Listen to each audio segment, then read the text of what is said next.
Welcome to another Not the Easy Way video.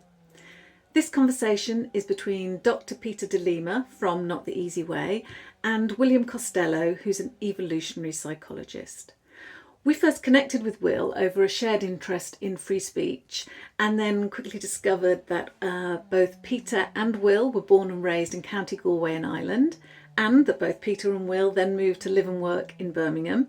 And then we discovered that we also had a shared interest in the psychology of young men and boys and the difficulties that they're experiencing in the current culture. And that's what today's conversation focuses upon. So Will now lives in Austin in Texas and is working at the University of Austin in the lab of the renowned evolutionary psychologist David Buss. And Will's research and work is focused on incels and understanding the psychology of that particular group of young men. Will's one of the few psychologists looking into that particular group of young men, and consequently his research and work is gaining a great deal of interest. He's publishing widely in psychology journals. His work has been recognised by the American Psychological Association. He's also given many interviews on mainstream media, as well as being a guest on a number of very high-profile podcasts. So we're really grateful that Will spent some time with Peter while Peter was over there in Austin to share some of his research and findings and talk to Peter about how we can use that knowledge to support boys and young men in society at the moment.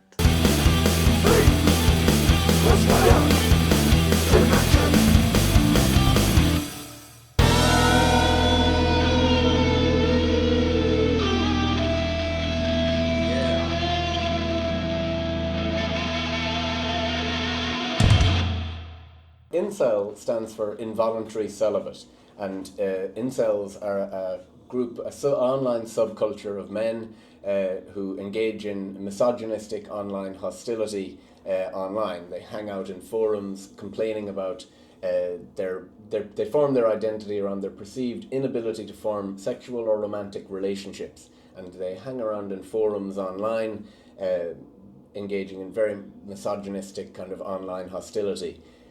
One big belief among incels is that they believe in something called the black pill, which describes for them a particularly bleak truth to swallow, that for them they think that there was nothing they could ever do to improve their romantic prospects, and they should just accept that they never stood a chance and give up, basically. Right. In terms of our early research, we find extremely poor levels of mental health, including depression, anxiety and loneliness, high levels of suicidality. In our latest research, we've found extremely high rates of autism. In our latest data, 30% of incels would meet the clinical diagnostic criteria for an autism diagnosis. We used a scale called the AQ10 scale, which some of your clinician viewers might recognise as a psychometric measure. And using that scale, anyone who scores 6 out of 10 or above goes on to receive an autism diagnosis. And using that scale, 30% of our sample of 561 incels would meet that criteria. So it suggests that there's a lot of undiagnosed autism among the community. We have high rates of NEET among incels, so not in education, employment or training, so disengaging from work. Highly likely to still live with their parents into adulthood. And this fits with the suicidality findings, where we find that unfortunately 1/5 of our sample of incels said that they thought about suicide every single day for the last 2 weeks. So we used the NHS PHQ-9 measure to measure depression, and on that suicidality item, that was the finding. So it's that fits with wider literature which says that the two biggest predictors of suicidality among men is failure in heterosexual mating, and number 2, feeling like you're a burden to your kin. So obviously incels feel like they're failing in their mating goals, but they also are feeling like a burden to their family because they're not working and they're living with their parents into adulthood. So they're kind of like a cocktail for at-risk group for suicide. Bitter pill to swallow, really, there. So you've talked about this kind of black pill, so this idea that there is a sense of hopelessness amongst this group. You've described it. You've described incels in great detail there. That's really helpful. I mean, what age range were you looking at? Because we're looking at working preventatively with young people. So I thought it'd be helpful to just think about the age range that you're looking at, and then thinking a little bit about. Do you have any ideas about how we can intervene? So in terms of the age range, the average age in our sample was 26. But incels are predominantly kind of young men, and incels in their rhetoric they place a high importance on teenage romance. They feel like that these experiences are irretrievably missed out on. If they miss out on forming a romance in secondary school, that they may never get a chance again, and even if they do, that it won't be as magical. They almost talk about teenage romance as very formative, and they miss out on this key kind of milestone. And maybe there is a little bit of truth to that, because it is very hard to maybe get back into romantic relationships if you kind of don't get in at the ground floor, so to speak. And romantic relationships, it's competitive. You actually have to compete with others to be chosen by some girls, and you have to demonstrate different traits that are valued more or less by others, and it's complex and it's hard to figure out. And it's actually the only fierce contest that you don't get any training for. So you don't get any preparation for this. You're just thrown into it. You become a teenager, and then you have to compete aggressively with the other boys and the other peers. And it's tough. It can be humiliating. It can be anxiety-inducing. And I'm sure this is no picnic for young women either, if they've got maybe uneducated young men trying to figure out what works, and they're trying every different trick they can think of. And I think we can do a little bit better in terms of education. So sex and relationship education could maybe include a little bit more for young men about how to become attractive to women, and how to become the type of partner that people want, and how to not miss out on this opportunity. Yeah, no, thank you. And I think it's really interesting that you talk about that, because I've heard you talk about kind of ethical pickup artistry. Would you be able to define what you mean by ethical pickup artistry, and what that might involve? Because I think you're kind of touching on that area. Yeah, it's something I'm quite passionate about, actually, because I feel if you leave this vacuum and you don't educate young boys or young men how to become better partners or become more attractive or to attract young women, someone else will fill that vacuum. Someone maybe more toxic, like Andrew Tate, and will teach young men very kind of dangerous messaging instead of something positive. It's very motivational for young men to have a goal of building yourself up and developing yourself up and achieving goals in order to attract women. That's actually very motivational, and has been throughout our evolutionary history. Men strive for status, for the reward of being chosen by women. This archetype of get the goal, get the girl, is kind of very motivational and intuitive to young men, but that's kind of frowned upon now, and I kind of look down on that idea. I think we need to maybe bring back that could be motivational for young men, and give them something to strive for, because we see motivational rates in terms of education, in the job market. Men are being outpaced by women at a rapid pace in education, for sure. So that's scary to see, and I think maybe linking it back to perhaps this is achievement in these areas can help you become a better romantic partner. That could be motivational. No one ever told me that in school, that if you succeed in school, it could be linked with this type of reward. That was never told to me. Yeah.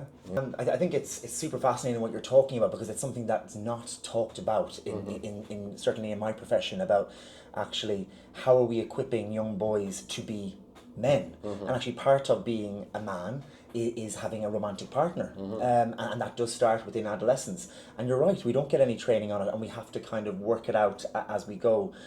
But this subgroup of young men haven't developed the skills to do that, or have maybe disadvantages, and so, as you say, they are involuntary celibates. And I'm getting the sense of this kind of growing resentment that comes. I mean, when you spoke there about the idea that I had my chance in my teenage years, it didn't work out, and I'll never get that chance again. That's quite a bleak image, and I can imagine if you harbored that resentment, that would stay with you. it's making me think a lot about a lot of the young people that I work with, who have autism, and as the listeners will know, autism is associated with difficulties within social interaction, and romantic relationships are probably one of the most complex social interactions. Yeah. So, would it be okay to just kind of dig in a little bit into maybe some of the skills that we might be talking about? So, for example, if someone were trying to help someone that might be at risk of feeling that resentment about failure in romantic relationships, what kind of skills might we hone in on that research has shown, or maybe you're theorizing, are helpful? One of the big things, if you encounter someone who maybe presents with these type of needs in the therapy room, is that incels score high on what's called a tendency for interpersonal victimhood. And one part of that is a need for recognition.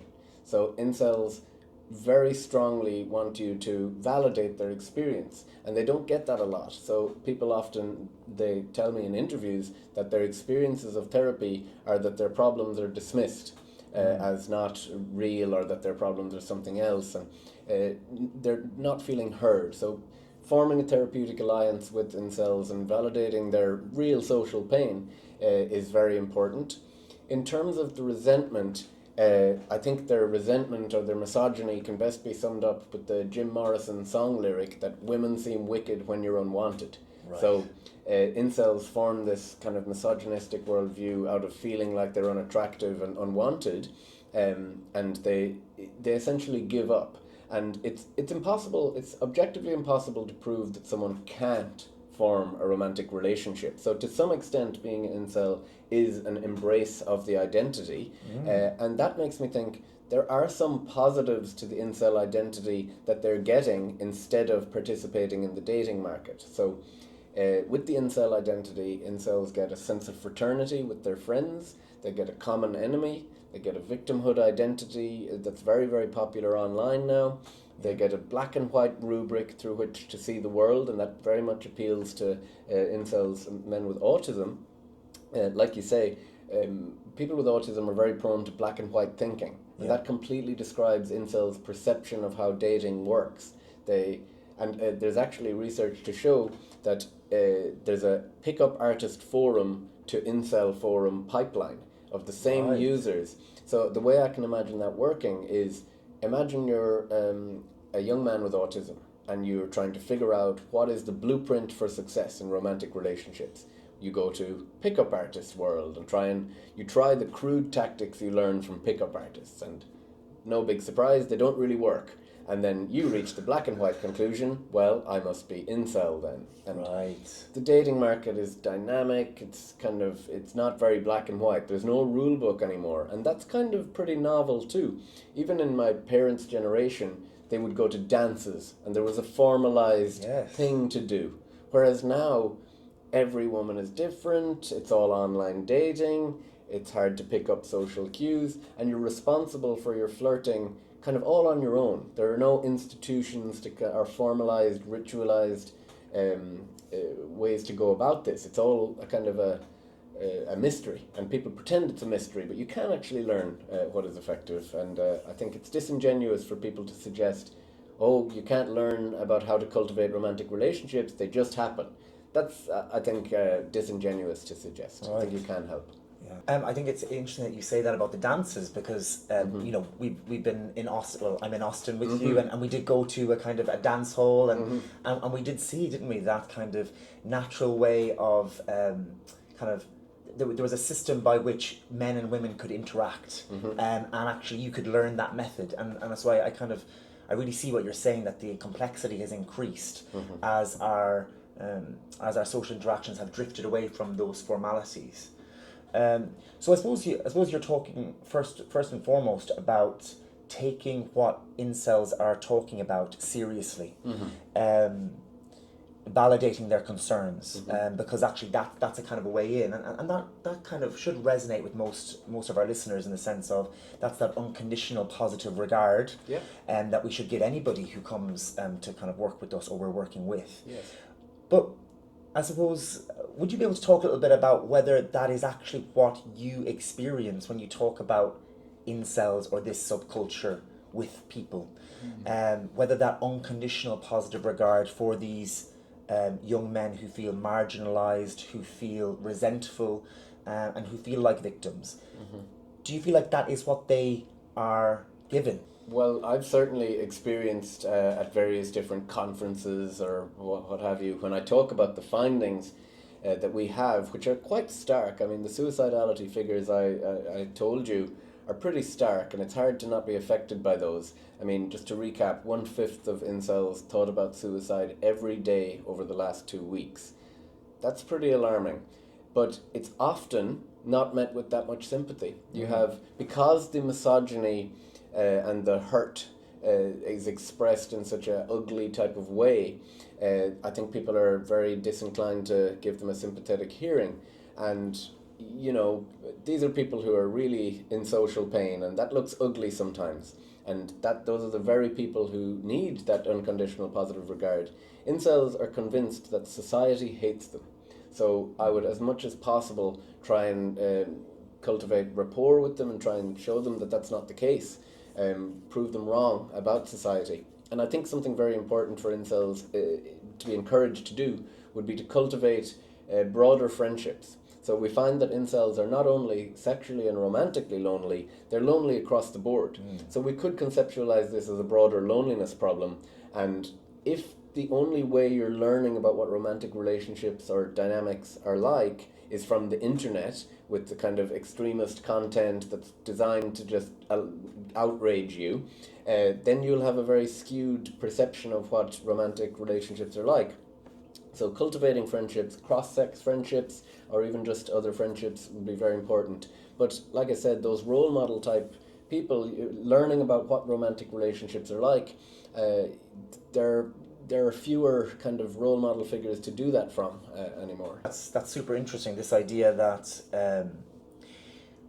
when we hear people in pain, we, you know, most of our initial responses are, okay, you know, I'm going to feel that with you, I want to help you, and we can operationalize that in different ways, but it generally provokes that empathy. Whereas with this group, because of the nature of their behavior, people aren't seeing the underlying need or the underlying difficulty. Yes. So we often say behavior is communication, especially within kind of educational and school psychology. But it is interesting that with this group, because their behavior is abhorrent at times and they talk misogynistically about women, that we almost push that aside. We push that behavior that is communication aside, and we think this is wrong. And obviously the behavior, Yes. you know, we can agree is terrible. Yeah. But I suppose what you're saying is we tend to feel less empathy, and maybe we direct our energy at the behavior and say, don't do that. Yes. Don't say that. Which is unfortunate, because the misogyny, the low self-esteem, and the mental health are all intrinsically tied up together. So we know from a lot of research that men are most misogynistic when they doubt their appeal to female partners, or when they feel like they have low value as a romantic partner. So even if your only goal was to reduce the misogyny or reduce the potential for violence, all of our research points to this bidirectional effect that if you improve incels' self-esteem or their sense of how valuable they may be as a romantic partner, the misogyny goes down. So the causal arrow doesn't just run from misogyny to everything else. There's actually lots of entangled things. They're all tied up together. And if you intervene at a mental health level, you might actually reduce the misogyny and the potential for violence as well. But I get the sense that some people who push back against this idea, that they're not really interested in fixing the problem, that they prefer to just demarcate incels as an example of bad behaviour and just point to it and say, Right. that's really bad, and end of story. I get you. So, and I think because it provokes that emotion, there's this sense of, that's bad, and I need to label that as bad. Yeah, and that's all you need to do. And that's all you need to do. Whereas actually, what you're going to a much deeper level here, and you're saying, okay, well, what is going on underneath this behaviour, and how best do we intervene? And you know, we can't control how much empathy people feel, or we can't control if people aren't on the side of incels. But actually, what you're doing, which I think is quite helpful, is thinking, what is the ultimate goal of everybody?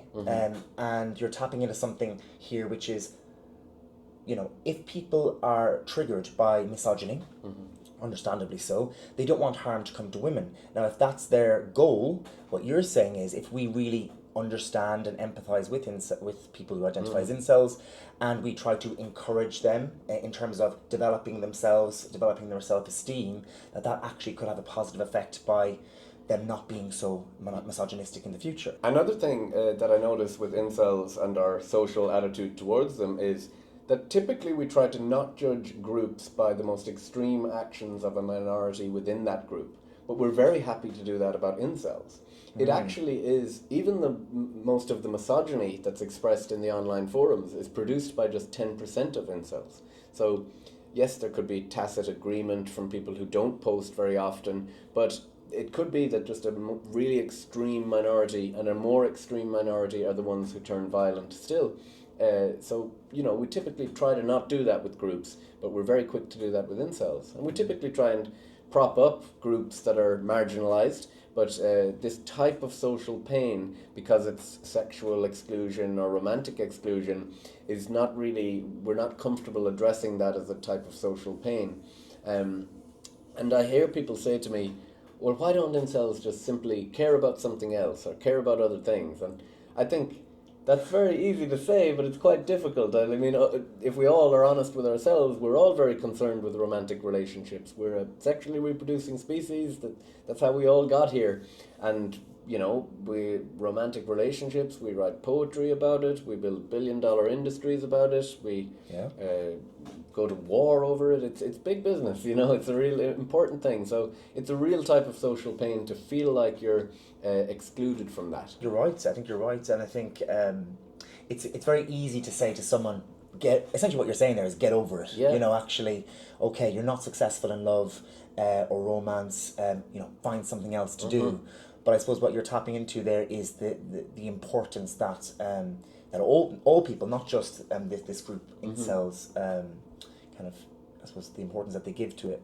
And we've been using this word incel, and I just, within my profession, educational and school psychology, we are sometimes cautious around labels and identities. Often we say, hold your identity lightly, and in the sense that we have multiple facets of ourself, and if we hold too tightly to our identity, it can kind of limit our potential. And in this case, what I'm hearing is the identity of incel says, I cannot be successful in romance, and I can understand that could be quite limiting. So I'm actually quite interested in how people how people come to identify as incel, and what is that journey, if you've had any kind of insights into that. So it very much is this idea of having irretrievably missed out on a key developmental experience in your teenage years. And if you think about it, once you finish school or finish college and you start working, it's quite difficult to get back into the romantic relationship, or it's all based on online dating. And if you're kind of not familiar with how to make a good profile, or if you're not very good looking, online dating kind of emphasizes physical attractiveness in the first instance. Yeah. So it's excluding a lot of incels report to be very short, for example. So dating apps would literally filter out a lot of short men who otherwise might be great partners, but they're not getting a chance, and that kind of negativity breeds resentment. And if you think about it, I think about this in terms of evolutionary mismatch. So this is the idea that our psychology evolved in a world that was radically different to the world we find ourselves in now. Ancestrally, we would have encountered perhaps a couple of dozen potential romantic partners in our lifetime. We were living in small-scale societies, hunter-gatherer societies. Now, you could encounter more potential romantic partners in 1 hour on a dating app, and it's all processed as rejection, because in our ancestral environment, a handful of rejections would have been catastrophic, because everyone would know, and there's not that many partners to go for anyway. So our psychology is still processing it as very negative, even though there is theoretically an unlimited amount of partners. It feels sore, and we find that incels' experience on dating apps is uniquely bad, that they try to swipe more on more prospective partners but receive less matches, messages and dates.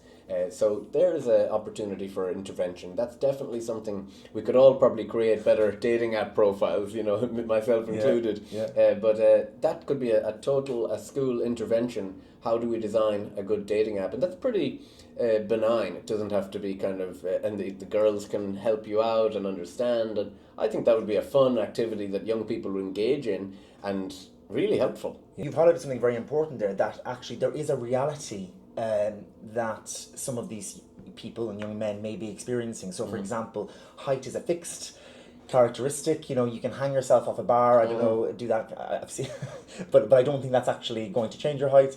And attractiveness, it's a subjective thing, and we do know from the research that there is a kind of a bias towards kind of conventional attractiveness, and so there are some factors that people are going to be grappling with. And I suppose what you're saying is they will have been grappling with this for a long period of time.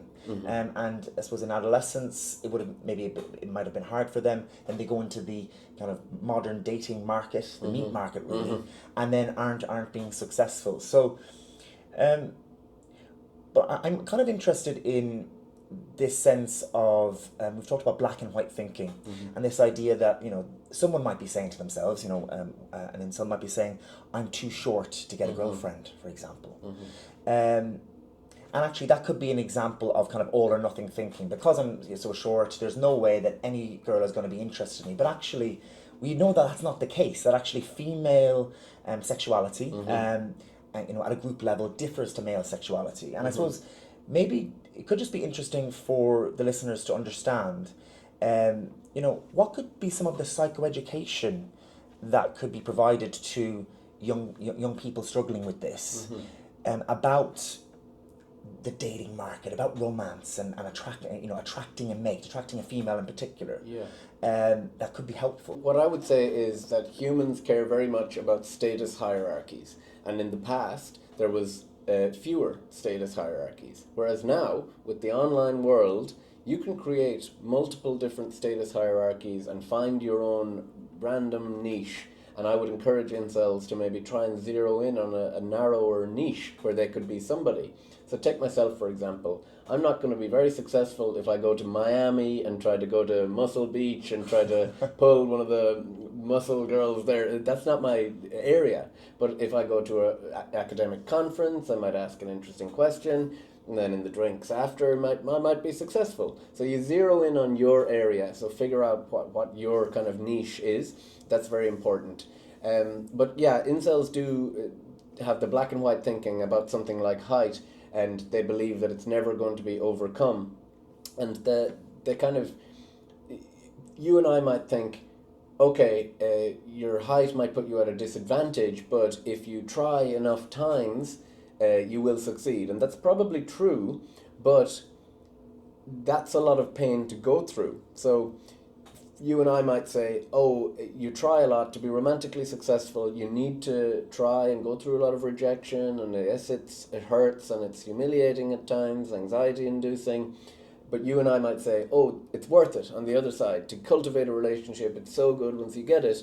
But incels are actually coming to the conclusion that it's not worth the pain for them, and I can kind of see where they're coming from. If they're not feeling like it's going to reward them, you have to kind of understand why they'd come to this conclusion. It's not just a totally irrational conclusion. But yeah, I think you need to educate them that they can emphasize different qualities. So yes, being short might put you at a disadvantage for most women, but there are plenty of women out there who don't mind and who value other qualities. Women value a wider range of qualities in men. That's really helpful to note. So actually encouraging competence in an area. So whatever your area is, whether that be gaming, whether that be a sport, whether that be music, academia, like you've said, and then developing that competence in that area. And that resonates a lot with kind of the work that we do at Not the Easy Way. We've developed a project called the Magnificent Boys Project, which is all about helping young boys to understand what makes them magnificent, and kind of carving out a magnificent way for themselves. So it's a very encouraging program. So it's helpful to hear that aligns with kind of what you're saying. I suppose I always like to play devil's advocate, and I'm sure there's people, there might be people listening and thinking, okay, if these fellas were saying, I want romance and I want love and I want to, get married and treat a woman well, I could probably get down with that, But maybe that's not what's being conveyed. What's being conveyed actually is that it's being framed around sex, and I am being,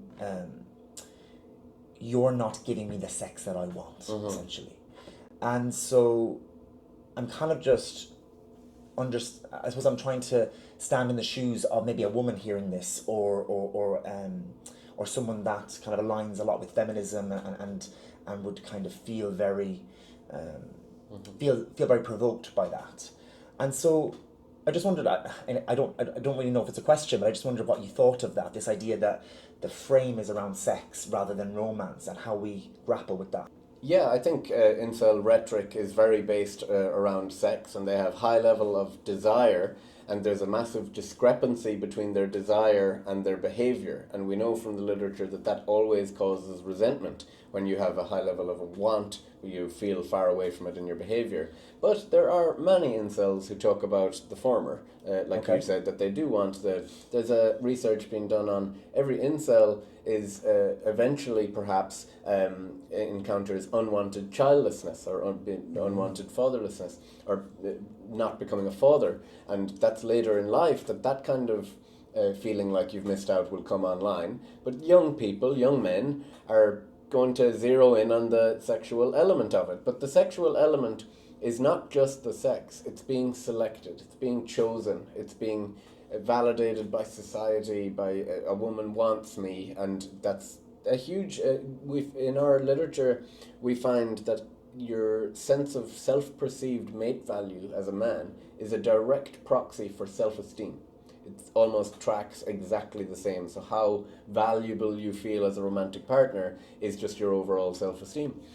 So it is a big concern for young men. But also, again, I come back to incels online, the loudest ones, are performatively antagonistic. So they will say whatever will annoy people. That's what they're trying to do. They're trying to prove themselves right that society hates them. So they're constantly trying to prove that they're right to have given up on society. And we have to say, no, you're wrong, actually. No, you're wrong. Yeah, exactly. So we are still care about you. Yeah. Quite powerful. No, you're wrong. I think that's a very... If something to take away from this conversation is when you encounter this, if you're a parent and your son is kind of displaying some of these behaviours or moving into these arenas, that actually... the way you're viewing the world, I don't agree with you. I don't agree with you. And I suppose it's the question which we have touched on, but I think it requires a lot of thinking, is how do we help people to see that it's wrong? Because you can tell someone you're wrong, but that usually will be like, well, no, I'm right actually, which is probably what happens on those forums. So maybe it kind of links to a question that's just emerged then for me, is this sense of, are there any positive stories? Are there any kind of times in which interaction on these forums encourages a young man to take a step into the dating world, to ask a girl out, to take a risk, to get rejected, but keep going, Or is it a kind of a group that kind of keeps everybody down? So the incel identity is very self-defeating in that they discourage each other from even trying. They encourage each other to take the black pill and to give up. And in their own language, they would say, lay down and rot and accept that it's over. Very, very bleak kind of language. And yeah, they will even reports of some of the forum, people in the forums will get kicked out of the forums if they report going on a date. But there are other incel forums that some incels eventually migrate over towards. So there's one called Incel Exit, and it's a Reddit forum that people go on to kind of document the processes through which they exited the identity. And in my interviews with incels, one-to-one interviews, the way they talk, I asked them the question, how would you know you're no longer an incel? What would have to change? Would it be one relationship? have sex one time, what would I have to change? And they all talk about it in this non-linear exit, that they could relapse, almost like it's an alcoholism, almost like an addiction to the way of seeing the world. So they have this very bleak view that even if they were to form a relationship, that the girlfriend would probably cheat on them with a handsome man, or that nothing is ever good enough for them. So it's very much a mindset change that has to happen, because otherwise, unless that mindset shift happens before they form relationships, it could be very dangerous relationships for them to form if they have these negative views about what a relationship is. So yeah, it's very self-defeating, and cracking that certainty and that kind of addiction to this bleak mindset is important. So when you say I think that's fascinating, this idea that actually even if I did get into a relationship, there are some that think actually if it didn't work out, I would revert back to this. So it's kind of coming back to that sense of that identity is very strong and they're holding it quite tightly. When you say that they might be in danger, if they get into that relationship, is that danger to themselves in terms of regressing, or is that in danger, with the kind of intimate partner violence? Or more the danger as a romantic partner. Women are far more at risk from jealous boyfriends or insecure boyfriends than from sexless, lonely incels who are complaining on the internet. That is a far bigger risk. Jealousy is the number one predictor or motivation for male-female homicide. So it's a huge risk factor, and women often die at their partner's own hands. So, I think we maybe sensationalize the danger of sexless young men, which do represent some danger, but primarily to themselves, comparatively with the violence women experience at the hands of their own partners. And I think that's quite a challenging concept, isn't it? Because on the one hand, you're saying, I suppose these people that identify as incels, they're more at risk to themselves. However, if we got to a stage where we had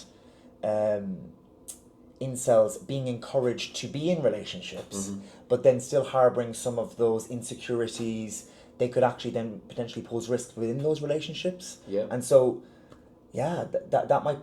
that's I'm just kind of hearing that, and that's quite challenging, because what we want to encourage these young men to have self-esteem and to understand how to relate well to partners, but in so doing, we would also have to be very careful about how they are within the relationship. So, how do we marry up that conflict? Yeah, that's why it's not like a one-size-fits-all linear trajectory out of the incel mindset, but it would be about cultivating that internal locus of control first, that you feel like you can affect change in your own life, building up your own self-esteem, and when you're ready, maybe after changing the beliefs about what romantic relationships are like, then being more open, and perhaps as therapists recognizing when that is, when someone, it's kind of a gradual coaching towards, with any sort of anxiety, incremental exposure. So maybe the first goal could be, you're going to try and make a female friend, or you're going to try to cultivate a female friend online, and challenge it bit by bit, try and maybe drop a few pebbles and turn the screw in the mindset. Like any kind of coaching, it's kind of taking that step-by-step approach, and it's helpful that you've brought up kind of anxiety, because I think one of the things that I've understood from your research is this sense of heightened avoidance, which happens a lot with anxiety. So this heightened avoidance of trying. So I suppose what you're getting at there is helping these young men or boys, if they're struggling with this, to try it out at their own pace, and then having that guide with them, so that actually, if we are hearing some of those kind of entitled beliefs that are coming through, for example, I have a partner, so therefore she must have sex with me. Right. Could be a kind of an entitled cognition that they might have. That actually a guide or a coach, or in the Magnificent Boys Project we have a group setting, could maybe ask some curious questions or challenge that in a helpful way. Yeah, and again, it just comes back to this idea that there's no outlet for young men to learn about this stuff in any sort of healthy way. It's only pickup artists and Andrew Tate online, or incel forums or red pill forums, and that's not ideal. I think we can do better. I think we can have a better conversation, and sex and relationship education in schools could be a bit more inclusive of this problem, and not just say, it's just about how to have safe sex and things like that. That's important, of course. Yeah. But there's a much more complex picture going on, I think. Yeah. I'm just imagining though that we run the Magnificent Boys project, and it very much kind of hinges on what the boys bring to the session at the moment, and it's a kind of work in progress. So it may be adapted from this conversation. It can be adapted, but I'm just wondering about the rhetoric that might be elicited if someone hears that there's a group of boys in a secondary school and they're learning how to get with girls, and wouldn't that be awful? but it's interesting though, isn't it? Because I can, from the conversation we've had, I can understand that actually if you help young men to understand women that they are trying to attract and engage with them in positive ways, that will kind of enhance the relationship they have with those women or those young girls, and it will also bolster and boost their own kind of self-esteem, which will be a good thing. But I think and maybe it is because of the pickup artistry and the manosphere, so that this kind of the way, I suppose, the kind of rhetoric online around this, that people feel a little bit tentative to kind of to dip into that area. So do you have any thoughts about how we manage that? Yeah, I mean, it could be just my perspective, but I think it's a laudable goal to actually have educational institutions that help young men become desirable partners, become the type of men that young women want. That seems ideal to me, and the absence of any effort on that front is leaving these men vulnerable to the Andrew Tates of this world. Yep. I think every young male student would go to class the day they hear that they're going to be learning how to make a dating app profile, and that the interventions can be pretty benign like that. And the main thing is to think about perspective taking between young men and young women. Each sex can't really relate to the problems as the other sex sees it. So it's very important to help them with perspective taking and cultivate that theory of mind about what it's like for young women, because incels, they don't have a very sympathetic take for what it's like for women. They think women live life on easy mode, and that's just not the case. So using these interventions for each side, but then young women can't understand what it's like to feel romantically invisible or sexually invisible, as incels talk about. So it's a failure of cross-sex mind reading on behalf of both genders, and I think we can do better to help them see the other side. Perspective taking is a really interesting one, and I think that's something that we would work a lot with young people. So actually, I suppose what you're getting at is that it's a crude way to say it's helping the boys to pick up girls. It's actually not that. It's helping them to be respectful. It's helping them to understand others, because these relationships are important to them. One of the things I thought about though is this idea that actually, where do boys generally learn how to engage with women? And I suppose one of the first examples of that is you'll get from your dad, and how your dad treats your mum. That's one of the first male-female relationships that you experience. And it makes me wonder then a little bit around fatherlessness, because actually a lot of the young boys and boys that I work with, unfortunately, fathers but quite often are not in the picture for various reasons. And that does create a problem, because that creates a void. And so then we're talking about, okay, we need to create a group in school, or we need to or we've got social media, or we've got the manosphere, etc. So these arenas in which males are talking about how to get with women.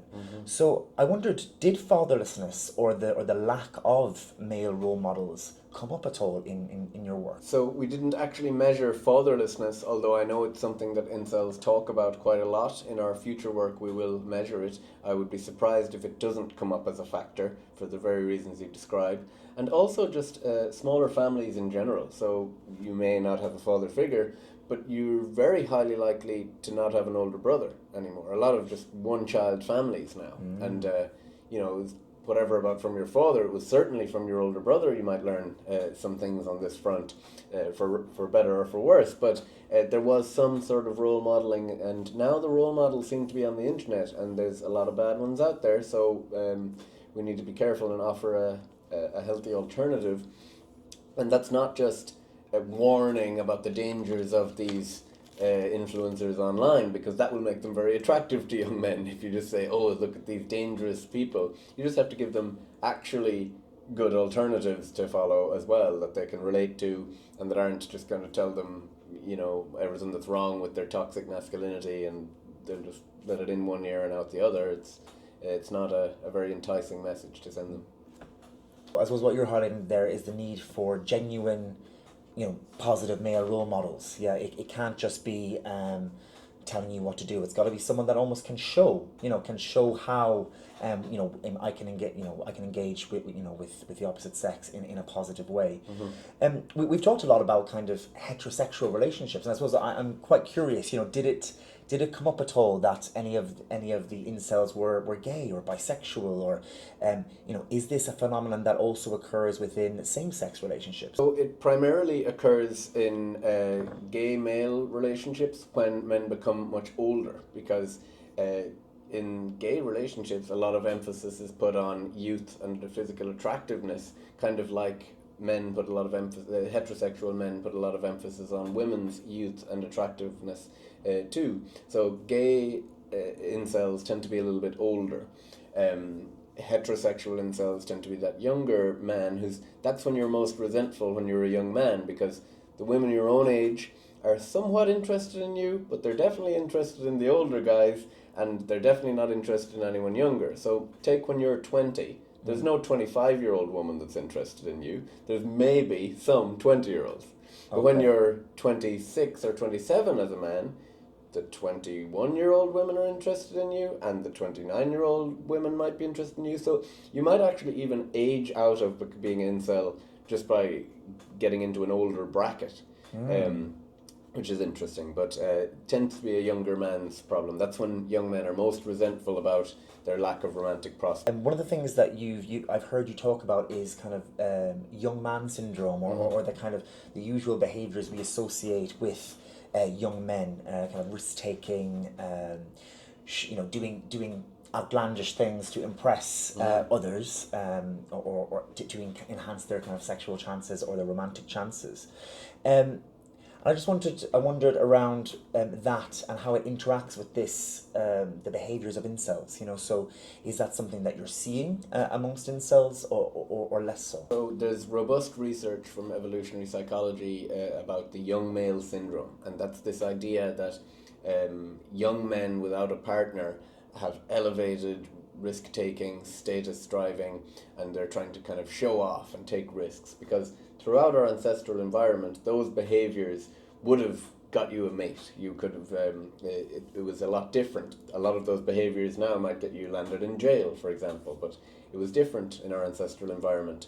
So we would expect that young incel men are a really at-risk group, and it's actually a puzzle that they're not more violent, even more violent than they've shown. And what we think might be going on there is that the internet is their outlet for their aggression, and it kind of hijacks their status striving psychology, and that's their outlet for aggression, and it might be actually buffering against real world violence, where the online misogyny and kind of aggression there is not great, but it's maybe better than more real world harm. But young men, the young male syndrome, or testosterone poisoning as it's sometimes referred to, is a hell of a drug. Young men don't reach the level of impulse control of a 10-year-old girl until they're 25. There's some research to show that. So Wow. it's interesting to think about schooling together, and I don't have strong opinions on it. I think it's probably better just for that perspective taking and getting to learn theory of mind, but they're different animals. That's what I would say. But you're talking about almost this kind of sedative effect, the sedating effect, I guess, of the internet around those impulses for incels, which is quite fascinating. I wondered, did you have any views on kind of pornography? Because I think that's something that I know is a kind of issue within schools now. Amongst young men, especially, kind of watching and engaging with pornography, and then I'm wondering how that maybe interacts with some of the beliefs around sex and sexual entitlement. So I'm not sure about pornography specifically, although the effect of the pornography might be similar to what I described about the overall internet, this kind of sedative effect that it kind of dulls their motivation to go and seek real life partners, because they say, well, why take a risk on being anxious and humiliated and rejected? I don't need to, I'll just watch pornography. We measured pornography use among incels, and it wasn't significantly higher than the control group of ordinary non-incel men, and that could be just like a ceiling effect that a lot of all young men watch a lot of pornography. Yeah. In terms of the lessons they learn about sex, I'm not sure. I think one of the problematic lessons, or one of the problematic perspectives that incels have about sex is how much sex they think other people are having. Right. So they are convinced that everyone else except them is having tons of relationships, tons of sex, especially women, and because it's so easy, they're on easy mode according to incels, and it's just not the case. So if you were a highly desirous young male incel and you thought everybody else was having it except you, maybe it would drive you a bit demented. And it's weird because we live in a kind of a sex-saturated world, where you see it in TV programs, on advertising, in music videos, but young people are having way less sex. Okay. So it's interesting that it kind of is this impression of a sex-saturated world, but we're not actually having that. So yeah. I think once again it's this idea of some of these beliefs or views of the world, and maybe having a space where they can understand the realities of that. So if they believe that actually everybody's having loads of sex and they're not, that actually understanding that may not be the case. Mm-hmm. And sometimes it is, in the work that I've done with the Magnificent Boys, sometimes it is just hearing someone else just say that out loud. Actually, well, that's not my experience, that's not my older brother's experience, and then suddenly that has a neutralizing effect. I remember one of the things that came through for the Magnificent Boys project that we ran a pilot on was the boys reflecting that actually, other people have insecurities too. It was just quite a simple thing, but I think if you're a person that is in your head a lot, you're not sharing these things, actually that kind of problem might become become a lot bigger. Mm-hmm. So just having that challenged in some way through the conversation could be helpful. Yeah. I think this has been a fascinating conversation, really, really fascinating. I mean, what gives you hope for the future with regards to incels? And you may want to reflect a little bit on, what work you might do or what you think should be done with regards to that. So I am somewhat hopeful. We've done some foundational research now that we can use to inform the design of interventions, which is the next stage we need to get into. I would be very keen, and we've started some work with some people in the NHS to design a bespoke mental health intervention for incels, because I get the feeling that clinicians and therapists are keen to develop the tools to help these young men and to more effectively intervene, and I might be able to convince them to design such a therapy, whereas I'm not going to be easily able to convince incels to give therapy another go until there's something specific for them.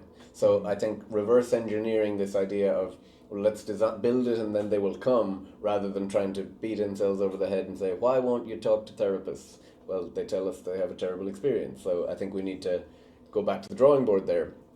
The other thing that gives me hope is there is a kind of a renaissance of more positive role models, I think. I'm here in Austin, and one of my good friends is Chris Williamson, and he's a an alpha man, so to speak, right? He's a very successful podcast. He was on Love Island, but he uses his platform to do things like quit alcohol for 1,000 days and talk about the effect. And he makes that cool.